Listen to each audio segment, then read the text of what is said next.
Good afternoon and welcome to Onslow Memorial Hospital's live event with Dr. Darrell Ross and Dr. Steven Spencer. We're going to go ahead and get started. On behalf of Onslow Memorial Hospital, we want to welcome you to our Facebook Live event. Thank you to Dr. Burlingham Deal and the Onslow Memorial Hospital executive team for sponsoring this event. And we're grateful to each of you for joining us today as members of our community. Our speakers today are Onslow Memorial Hospital's Chief Medical Officer and Senior Vice President Dr. Steven Spencer and our Onslow Radiation Oncology oncologist Dr. Darrell Ross.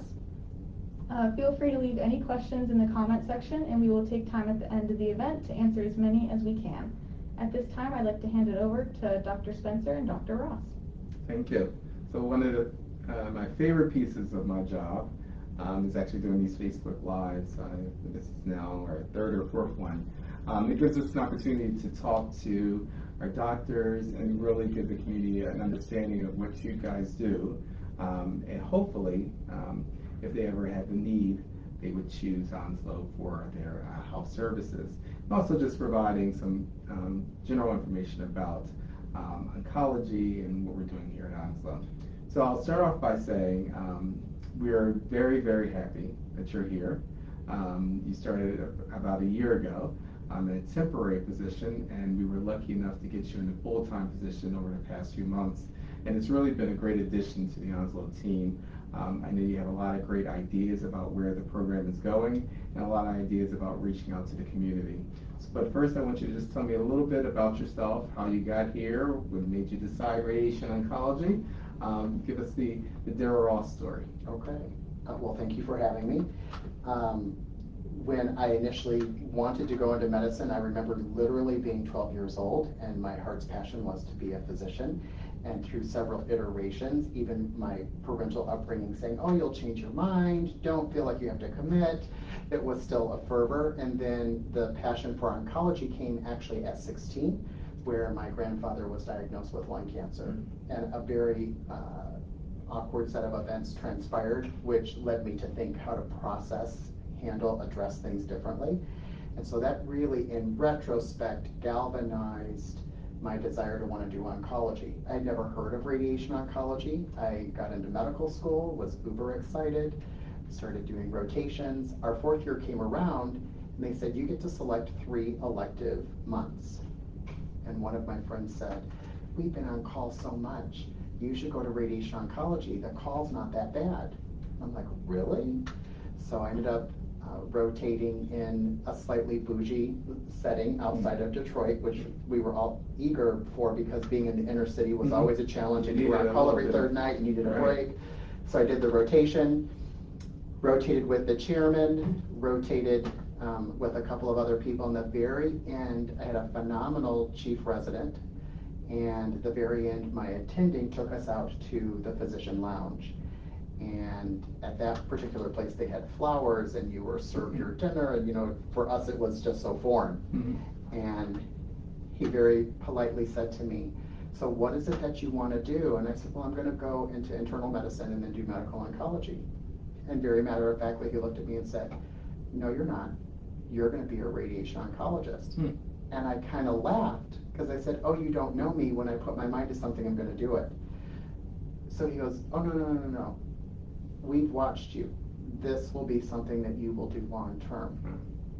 So fast forward, I get into my internship year. A couple months into it, I'm on the units. It's exhilarating. You're in the CCU. You're in the still ICU. Thinking internal medicine. Absolutely. I even matched for that. So I was golden, on fire for Jesus, ready to go. My first 3 months were in the units. I loved it. It's exhilarating, right? But you're also 27 years old, and you're thinking, can I do this at 45? When I'm looking at my attendings, I'm like, do I really want to be called at 3 in the morning? Get onto the floors in September, and it was painful. And I thought, well, what am I going to do? So I kind of scratched my head. The person who felt like always the plot was there. There was ironically positions that were open in radiation oncology that hadn't been filled. And so very serendipitously, I landed into a residency at Henry Ford Hospital and was grateful ever since because the field really found me. I did not find it, which is always the testament I would tell my students when I taught. is, be open to what is being presented to you, because I certainly wasn't at the time. I was hellbound, bent, and determined. And your attending's words were in your head about and you're must going have to be a seen radiation something in some way that obviously I couldn't. Right. As you know, when you're a medical student, you're kind of, horse blinders on. You've got your tests at the end of the month. Right. Fourth year is actually a little bit nicer because you get to select and elect certain things. Correct. So I was just finally living a little bit of that high life of medical school as opposed to the drudgery of medical school. Right. But stumbled into radiation oncology and have been captivated ever since. It charges me now, 20-something years later. I get more invigorated each time, so that can make it a challenge, but it can also be such a huge blessing. Right. COVID occurred, and I elected to really consider what is important in my life. I think as many people did. It was such a time, and has been such a time of pivoting. And what does that pivot look like for each individual? It's all about the pivot. Right? By no means was North Carolina remotely in my concept. I was taking a walk around where I lived in Indianapolis, and literally as if someone had pushed me, said, apply for a North Carolina license. And I laughed out loud because I thought, I don't even have a position here. So I did. I applied. And was there anything about North Carolina in the past that you had thought about? Maybe that was a possibility? We go to Asheville almost every year for Thanksgiving. And I thought, okay, well, I like the mountains. I still like water. Not a lot of water in the mountains per se, but nonetheless, I was like, well, maybe the universe is saying you need to go here, right? So I looked online. There really were no positions. Where I was at, I felt personally I had kind of conquered, so to speak, the things that I needed to do to help their program grow to their best potential. And sometimes you have to learn when to pass the baton. Right. And so it was really a time of surveying in my own inner sanctum. What do I want to do? How do I want to do it? And where do I want to do it at?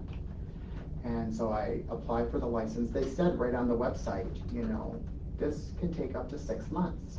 And this was in April of 2020. And I thought, okay, what else am I going to do? So I applied. 6 weeks later, they're like, here's your license.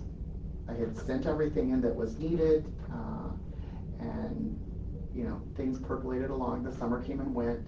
We were blessed to live on a lake, so I got to enjoy being in the water every day and kind of taking you back to almost your 20-year-old self, where you had a little bit of just mental abandonment, because many things were on lockdown. Things were being presented differently of how we take care of our patients. So that was still bourgeois in its understanding. Yeah. So it wasn't the classic get up and do the grind. You kind of had to figure out, again, part of the pivot. Yeah. So I had tendered my resignation. By the time October came around, I had a couple of ideas of what to do, but wasn't quite sure of what to do. And out of the blue, very serendipitously, received a call from a recruiter who, in the course of the dialogue, said, I've been watching you for several years. I understand your programs have been growing. There's a program that wants to make a change. Would you be interested, willing, or able? And I said, well, tell me more. And he goes, well, it's in Jacksonville. And I said, Florida? Everyone says Florida. I mean, it's the intuitive, right, the reflex. And he said, no, it's North Carolina. And you're like, bum, bum, bum, So then I'm like, okay, well, tell me more. And by that time, I'm figuring out the proximity to things, and what is weather like, just real basic. And so I said, well, give me about an hour, let me process this, and can I call you back? He said, sure. So I ended up about 30 minutes later calling him back, and I said, can I do this as a temporary role? And he said, yeah, that's what it would be. It would be temporary, and then you see how you like it, they see how they like you, no harm, no foul. I said, well, one other thing, can I at least talk to some of the staff?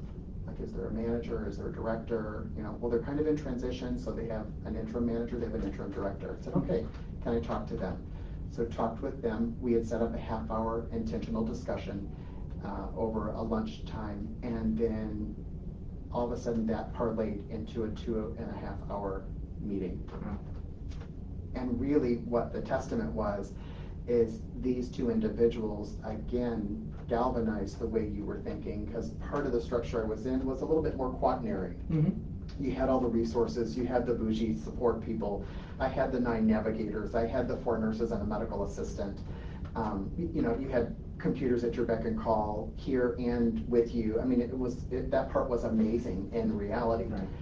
However, it was also disappointing because it also took you away, added so many layers from the real focus of what you wanted to do, which my 12-year-old self said I was going in to help people, and then I became part of a system. Right. And that system got so big that you became a number, Right. as did the patient. So it took away that joy. Right, created a distance between the patient and why you went into it. It really did. Yeah. So I met these 2 individuals via phone, and their heart and their soul and their passion was just incredible. And I thought to myself, this really can't be, because everything has become so modernized. And not that I don't like modern, but it's become so depersonalized in that essence of being modernized. Even some of the social media platforms, it's a like, it's a dislike, it's a swap, and that human interaction sometimes gets lost in translation. So I remember thinking to myself, this is the place that I'm going to be. But this was also the end of October. And I'm like, well, I have a license. I have to get licensed. I got to get credentialed with payers, et cetera. They had an interim person in place who was getting ready to make a transition himself. And so they said, well, the earliest we could do this would be March. I'm like, okay. So I kept my lines open and said to myself, if this is meant to be, it will happen. If not, it will close. Right. And that's okay. Time kept going on. Of course, we, even in our world, had providers who were compromised by COVID, either through severe side effects and complications or actual death. Right. And so I received a call from a colleague one of our other colleagues, within 30 days prior to retiring, acquired COVID and died 9 days later. So it was devastating to the group, devastating to the spouse. They had already sold their home, they had their retirement place, and talk about a crazy pivot. Right. You can't even wrap your brain around that piece of it. You've worked your 25, 30 years, you've planned, prepared, and put things in place, and 3 weeks before you're to enact, God says, sorry, you're coming to the right hand. Right. So I went there to support their team. They kept asking me to stay on. It was in Northwest Indiana, which is arctically cold because you get that lake effect from Lake Michigan. Oh yeah. So Around the Gary area. It was, and 30 to 45 minutes south of Chicago, which was still in shutdown. So even if you wanted to have a little hiatus in the city and some fun in the sun, it's just not possible. So nothing overtly materialized in the way that I had hoped, wished, or wanted. And I started making the trek the week before March 1st with my things and belongings that would act as a temporary component, and met the 2 individuals in person who I spoke to, who were still here. And we chuckled to this day because obviously there was a divine intervention in the process that we felt was greater than what our own hopes, wishes, and desires were. And within the first few weeks, if not sooner, when I came here, the entire staff was willing, they were craving, they were desiring, wanting to grow, wanting to be better. I had personnel who came to me and said, you obviously have experience, and we can see that the patients are really liking you in just a short term. Would you be willing to stay? Will you help us be better? This is unparalleled in conversation today, because it's, can I just do enough to get by? And enough means nothing. Right. Can I just sit here and you not bother me for the 8 hours and pay me? Yeah. So to have people who, especially when you come in as a temporary. I mean, it person. was unbelievable. And I actually would say to them, I'm like, is this a joke? I kept waiting for Ashton Kutcher to come out. I was in a series of MTV Punk'd, I wasn't punked. And not only were they so riveted to want to do better care, but they even wanted aesthetics of the department to be better. I mean, people who were skilled at doing certain roles were on hands and knees cleaning baseboards. How can we make this better for the patients who have to suffer coming through here? So it was, again, another galvanizing component that said, okay, this is in line with my values. Now, is it the right timing? Because a lot of times in life, You can be at a great location, however you define that for you, but it might not be the right timing. Right. And I even say that as I interview team members who want to come here. You might be a great nurse, you might be a great provider, you might be a great therapist. This might not be the environment for you right now. Correct. And that's okay. It doesn't make you a bad person or a terrible employee. It just makes you not for now. Right. You know? And so I didn't know if it was a not for now or if it was, it is, but be patient, which isn't my best attribute. Right. So, So before we go further, because you're going to tell me a little bit about sort of what your journey has been while you've been at Onslow and then the future state, but tell everybody what a radiation oncologist does, just so everyone is level set with that. So a radiation oncologist is essentially the pivot to a spoken wheel.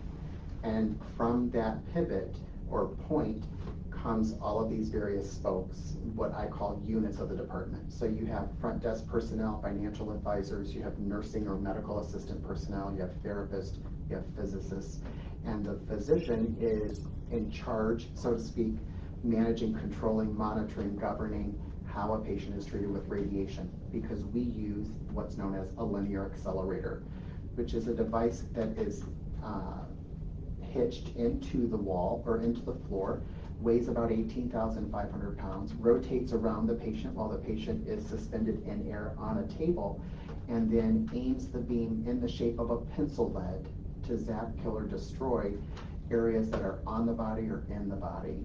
Oftentimes, 50 to 60% of the time done concurrent with chemotherapy.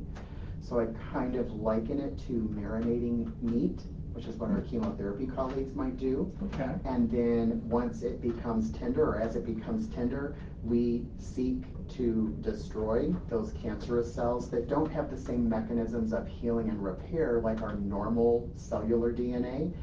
And so the radiation oncologist is really the central focus in making sure all those pieces are going on together and coordinating that care, managing, watching, overseeing that piece for the accomplishment of ideally cure. Sometimes it's a palliation or a control of symptoms that the patient could be happening, but that's our central goal.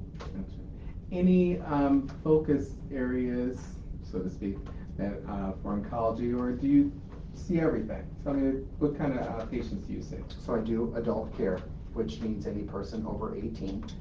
I did work at St. Jude for a small stint. It was exceedingly emotional and eye-opening, but not something my heart could handle in the heaviness of it. So I applaud my colleagues who are there doing that, because that takes a totally unique individual. But I do adult care. Predominantly, my work seems to be in breast care. About 35 to 40% of our work is breast. And then there's kind of offshoots of components, which include lung cancer, prostate cancer, head and neck cancers. And then there are technologically certain components that go on. So in addition to sites, there's technology that I bring. So certain features such as high intense focused radiation that's done in 1, 3, or 5 shots, known as stereotactic body treatment or stereotactic radiation treatment inside the brain and outside of the brain, is what I bring to this component. So subspecialty in regards to treatment sites, and then the way the radiation is delivered is also critical. And how do patients get to you? Or do they come directly to you, or are they referred to you? Most of the time they're referred. So they're either referred from their primary care provider or a medical oncology specialist or a surgical specialist. And what I've tried to do here, being in a small town, is to be as open, available, and transparent as possible so people are aware of us and they're able to reach out to us. In a smaller community such as we're in, a lot of things are held via word of mouth. And so it's important for me to know that people can reach us, contact us, ask us without feeling inhibited. And then we can do the tail end, the back end work to acquire the information necessary once a cancer diagnosis has been rendered. And tell me, you started down this path, but tell me about some of the successes you've had in really your short time here, and then sort of future state, what kind of programs, initiatives do you want to put in place to make this better, best, as you were alluding to? several of our biggest hallmarks has been to be able to work with leadership to acquire the most cutting edge technology as far as machinery goes. So we have worked with our board of directors and our leadership team to acquire the most up-to-date technology that will be available and installed within the next 9 months or so. What that means for us is that elements of delivery of care will be quicker, faster, with minimal side effects, in the least amount of time possible. You know, no one wants to be in any particular location outside of Starbucks right, for any length of time, right? And this isn't a Starbucks component, but we do want to provide expeditious care that's efficient and that's effective. And so our technology will be pivotal. We have also worked with leadership to secure a full-time director and a full-time physicist. So helping maintain the integrity of our machinery on a daily basis that's monitored and governed by our board-certified medical physicist is key. Having our director in place to help us propel the initiatives that we want to do, which are clinical research trials, access to new technologies that will help benefit our community is paramount for me. And tell me about that community outreach. Any things that the radiation oncology program or you personally are doing for community outreach? So a lot is right now meet and greet and getting my face out there so that people see and hear and become familiar with who I am, where I'm at, what resources we offer, and have a sense of comfort in asking those questions or being available to even referring providers. So you create a sense of transparency and honesty in your communication and availability. It's important as providers, especially in what we kind of categorically are viewed as a rural location with people who drive certain distances, to be able to have providers who in their busy day can reach out to you and know, hey, if he's available, he's answering his call. And so that part is, to me right now, important. Other pieces we're looking at are going to be creating like an annual gala event where we would be able to bring in and do some fundraising to help support our patient access flow, some of our progressive technology that's needed, help our patients in regards to clinical access trials, maybe even working in some capacity stronger with UNC to create that relationship of greatness. I love that you brought up UNC. So one of the things that patients will often ask, and maybe some folks on the Facebook Live are thinking to themselves, well, we have Duke and we have UNC, maybe even Wilmington or New Hanover. Why should we come to Onslow to have these treatments if we need radiation oncology treatments? Well, there's a couple things. One, you're going to be still first and foremost in your own vicinity, the pieces that are comfortable, familiar to you, which even include your home, your surroundings, your restaurants, your stores, the places that add comfort for you in a time of stress and, in this case, distress. So that, to me, is important. Where can you go and still have that sense of peace and comfort? Two, because of the effort that the administration is willing to do, they want to create a incredible community-based program that people feel comfortable in coming here. Part of this was also being recruited. So, my experience, my breadth, where I was trained and what I have done for the last 8 years in a community-based setting and was part of MD Anderson's Physician Network program in the community, I'll be able to bring those resources that I've learned and knowledge that I've gained and continue to grow. This isn't a stagnant component or a static field. It is constantly dynamic. So you need to stay progressive, you need to stay current, you need to stay innovative. And so I think passion and purpose are aligning together, again, with the timing concept. So those are the components.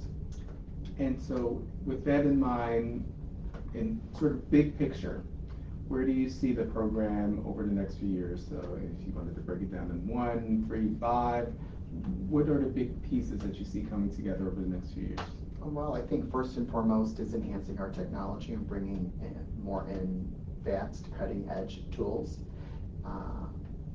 Number 2, I think, would be advancing our relationship with UNC so that there's a sense of comfort and collaboration collectively. So even that the UNC providers who are already feeling more comfortable in sending patients to our program and to myself will be even more enhanced. I've been asked on some occasions to actually help their providers learn what I'm doing differently here, which I don't think they were expecting.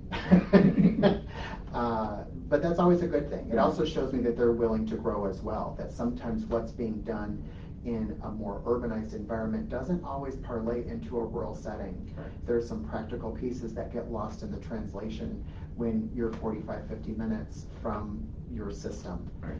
And not a 5 or 10 minute drive, maybe 30 with traffic, but it's very, very different in an urban setting. And so what ultimately I'd like to see is us to grow in the fact that we would need either an additional appendage or building where we'd have more of a community-based comprehensive component. We'd have an integrated electronic medical record system. We would have some specialists that are able to serve our patients, such as a breast surgeon, maybe working with our colorectal team and or our pulmonary medicine team and our urologist that would be able to give some on-site local support so they're feeling you have to migrate out an hour away. And then working with our medical oncology team closer and on-site in their availability, which I think can happen. It's just a process of time, and how that could look is also a piece that needs to take some time to kind of review itself out. So as you said, there are pieces that are coming together in the short term, including the oncology director, correct, the upgrade in the technology that's coming over the next few months, and then putting all those things together over time, creating this comprehensive oncology service line at Onslow, which has a sort of multidisciplinary approach. Is sort of what we're looking for, sort of like a MD Anderson, but on a smaller scale. Right? And a more appropriate scale right. for the type of patients that we see. If we cannot take care of you adequately, not just at a C level, but at an A level, then my goal is to get you paired and plugged to those team members that I trust and respect. Right. If I were needing to go there. Right. And so creating those relationships with our UNC partners, and in fairness, some of our Duke partners I have paired with, because patients will sometimes say, what is the choice? Most appropriate place for them. And so, we've been able to create those relationships, and they've been very grateful that they can immediately reach out. They know what's going on with their patient. They have notes and documentation of what's being done, etc. We are also some of the first right now, even here. We are the first and only site in Eastern North Carolina to offer special treatment for malignant mesotheliomas. I'm certified to do special, what's called patches, or Optune Lua, L-U-A, that allows us to actually stop or halt the disease. We were just approved last week to do a radionuclide substance for our advanced metastatic prostate cancer patients. The closest location to us that does this is in Greensboro, so nothing here in the Eastern Carolina component. So I'm excited that we're bringing things that A, have not been available before to our patients, but serve our population, and B, kind of set us apart or demarcate us as a center of excellence to do those types of care. We're also working with one of our local hospitals through ECU to do some special treatment with patients who have brain tumors known as a glioblastoma. So I'm excited that patients will get the most advanced cutting edge component. Again, we're the only site that has been approved for that collaboration. So I'm excited. It tells us, and it tells our leadership, and it tells our community that we really are putting work behind what we say we're going to do, and not just hot air. Yeah, and I think that's why I like asking that question. Oftentimes the patients in our community don't know what's available in the community, and they assume that they have to go outside of the community to get those things. And like you said, if it's appropriate, you're going to make those referrals to those other organizations and facilities. But a lot of that work can be done here. And in fact, as you just alluded to, there's a lot of things that are done here that aren't done in a lot of the facilities in this region. So that's amazing. So my last question, and I'll let you add anything else you want, because it's your show. My last question is, why did you choose to stay? You were supposed to be here for a short time, but you chose to stay. I chose to stay really because of the heart and passion of the staff. Um, and then feeling and sensing the need in the community as shared to me from patients from the first 6 months of what was supposed to be a 2-month stint, kept being extended. And finally I thought, okay, well, we have to make a decision as leaders and as my own self. There's a lot of work that needs to be done here. There's a lot of care that's necessary. There's a lot of personal passion that I have. But to align that with a group of people who equally have the same passion, but maybe don't see the vision, part of your role as a provider, as a physician, and as a radiation oncologist is to almost becomes biblical in the fact that where there is no vision, people perish. And although the team has great attributes, they didn't see what the vision was. And for whatever reason, right, wrong, or indifferent, I was able to bring that vision and they got it. And so for that, you don't walk away, you hunker down and you do the work and you do the things that are not necessarily bougie, but you start from ground zero and do some scrappiness to elevate, right, the level of care, the quality of the care, the effectiveness of the care, and the generosity of your heart space. It's not just me. It's, almost 18 other people. So yes, I want to make sure that I explain the right way, provide the right tools, give the right resources. But when you meet our therapist, who every single patient will say, oh my gosh, I love person X, I love person Y, I love person Z. Your nurses are amazing. I love that I can call and I actually talk to somebody. Your front desk was patient. I didn't know how to fill out the paperwork and they took the time. I mean, those are all the pieces that's the reason you stayed. People had heart, they had passion, and they trusted in your vision, which is difficult in today's modern world. Mm-hmm. Sometimes vision is not always direct and it can be askew. Yes. So I really take to heart what my role is, what my purpose is, what my goal has always been. It just happened to be here, completely unexpected, not anticipated, but on a personal level, very prayerful in its intent. So I was grateful. Good. Well, we're glad that you chose to stay, and I'm sure the community is glad.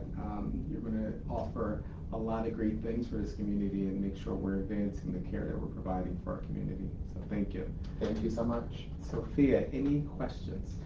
We do not have any questions at this time, but if there are any questions later on, we will answer them by messaging the commenter. So feel free to leave any questions even after the live has ended. Thank you.